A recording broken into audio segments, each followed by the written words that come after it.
Welcome back to the channel, guys. It is me, AD744 Extra, and today we're going to be ranking Ariana Grande's album's discography. So, the brand new album, Petal, being out, I thought it would be fitting we do an update or rankings for this. So, if you guys want to see my reactions to all the songs, the album, and reactions to the music videos, I'll leave a link to the Patreon. I upload it on Patreon because you know how YouTube is with copyright, and I didn't want to deal with any copyright issues. So, that's why I didn't want to take any chances, and I decided to do it on Patreon. So, we're going to go ahead and get started. Now, keep in mind that this is just my opinion, that there's no right or wrong answers. All 8 of these albums are fantastic, and we got 4 tiers to rank them in. So, like I said, I think this is pretty self-explanatory, and this is just for fun, like I said, guys. So I want you guys to leave your rankings in the comments below, guys. I want you guys to like and subscribe. I'm going to talk about one of my favorite song in each album, my least favorite song, and overall how I feel about the album as a whole. Okay, so we're going to start with last place. So last place I have, it is Yours Truly. Now, let me preface this right now. Yours Truly is still a good album. It's not a bad album. It's just the reason why I put this last place is because as much as I enjoy this album, I just think she has stronger works in her discography. And I feel like when you look at this album, there's not really a whole lot of songs that I think that are, you know, S tier worthy, in my opinion. Like, you have some bangers, of course. You got Honeymoon Avenue. The intro is a fantastic intro. You got Tattooed Heart, which is my personal favorite. But then you got some really weak tracks there. I mean, you got Popular, which is not a good track. It's probably the worst song there. I think Almost Is Never Enough, not really that great. And yeah, I just feel like overall, well, I don't think it's a bad album. It's just not an album that I don't really think has strong replayability value to me. And so for that reason, I'm putting this in the good tier. It's still good, of course, but not one I would revisit that much.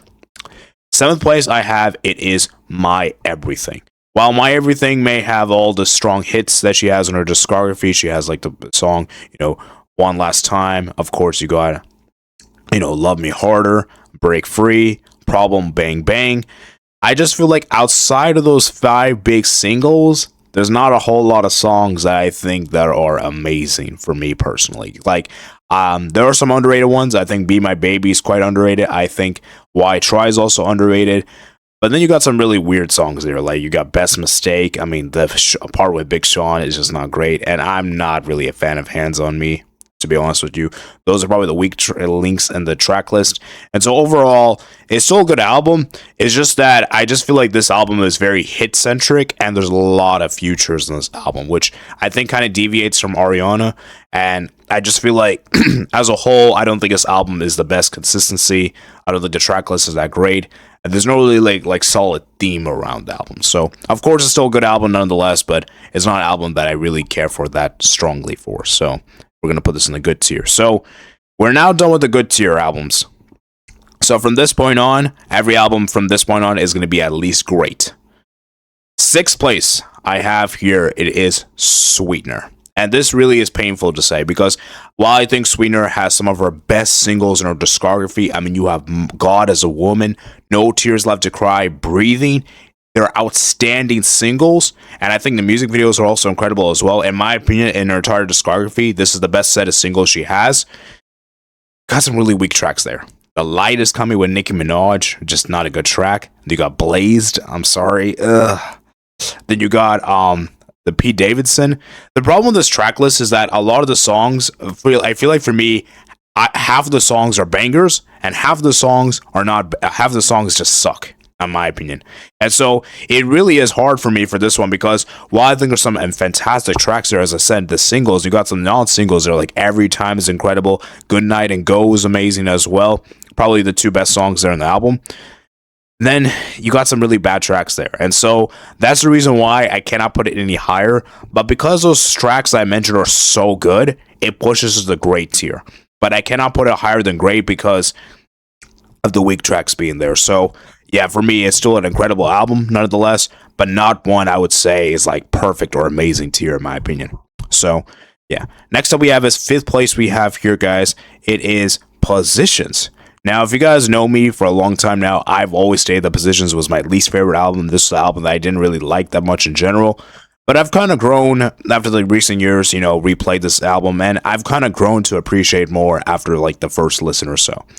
I think this album really strides being the R&B album, and I think it really is very unique in that sense, and you got some really solid tracks. I mean, some of the performances like Safety Net and Off the Table are incredible performances from her. And I just feel like this album is just such a great diversity of the track list. You know, you have some really interesting songs, deep cuts there. You got POV that's beautiful. You got the singles, you know, positions, and of course 30 for 35, you know, being there as well. I just think the reason why I'm not gonna put this any higher is because as much as I enjoyed this album, I do feel like this album does feel a bit kind of inconsistent. Like there's a lot of different themes going on, which kind of makes it hard to digest as a whole. So it's still a very solid album nonetheless, just not one I would say is like, you know, amazing for me personally. So it's still a quality album nonetheless, and I'm putting this one in fifth place. So now move on to the top four, guys, and these albums I consider at least amazing. Okay, so fourth place we have here, it is Thank You. Oh yeah, I forgot to talk about my least favorite song and positions. It's probably Nasty. Nasty is probably my least favorite one. Sorry. Anyways, fourth place for this one, guys, I am gonna put is Thank You Next, and I think Thank You Next is a very short, straight to the point, 12 tracks there, and it's her most streamed album as well. And I really think it captures the emotional damage she went through in 2018 after the whole Mac Miller passing away and everything. What you went through so much of her life, and I just thought it was so beautifully well put together. I mean, you have the intro track, Imagine, what a beautiful opening track that is, and then you have some really good deep cuts there. I think Fake Smile is quite underrated. You got Needy as well, that's great. Bloodline. My only issue with this album, though, is that as much as I enjoyed this album, the singles on here are kind of a bit weak. I'm gonna be honest with you guys. Well, Seven Rings, while it is obviously our most streamed song and a lot of people resonate with the song, I never really care for it because I just didn't really think it was that impressive. I mean, it was cool that she did rapping, but the actual rap itself, I didn't think was that amazing, to be frankly honest with you. And Break Up With Your Girlfriend, I never really cared for her. I thought it was a bit too repetitive for my liking. And while Thank You Next was really cool, I think the song, it was nice and everything. Music video was amazing, though. I'll give you that music video, but the actual song, not really the best in my opinion. So I just think the singles for me is just what puts us off for me for not making the top three, because like I said, I think the non-singles here are very good. It's just the singles are just not that amazing in my opinion. So yeah, I mean, the best song there in my opinion is probably Ghosting, and probably the least favorite song I have would probably be Makeup. I would probably say is that. So yeah, I'm gonna put this at fourth place. Now we move to the top three. Third place I have, it is Dangerous Woman, and for me, this is the album that really solidified her as a pop girl status, and she really did her thing in this album. I mean, you got some fantastic tracks there. I mean, some of the singles here are incredible, like Dangerous Woman, that title track is incredible. Into You is insane. Even you know, Side to Side, I thought was also amazing as well.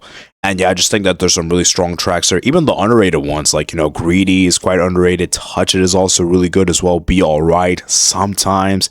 Some really quality tracks. And yeah, I just think that this one for me is just top notch. I mean, the only skip I would say might be there's a few skips though I have here. Is probably like Everyday and I don't care. Those are probably the two weak tracks. But yeah, I mean, overall, it's still a very solid album. And yeah, the only reason I'll have a top two is because I do have like a few skips there, so which is why I'm not putting it in the top two. But it is still incredible nonetheless. And now we move to second place, which we have here, guys. It is, for me, it's going to be Eternal Sunshine. Eternal Sunshine is a beautifully well put together album. I just think it was so incredible to see her back into the music industry after taking the hiatus, you know, with her acting career. And it was so great to have her be back. And I just think she did an incredible job with this album, you know, putting her emotion, changing her whole style, changing her whole appearance. And she really didn't care what people say. You know, the lead single "Yes and" was a f you to all the haters she has. And I just think that it was really beautifully well together put. The album "We Can't Be Friends," what a single that is. You know, and yeah, you got some really underrated songs. You got "True Story," "Past Life," some really good ones.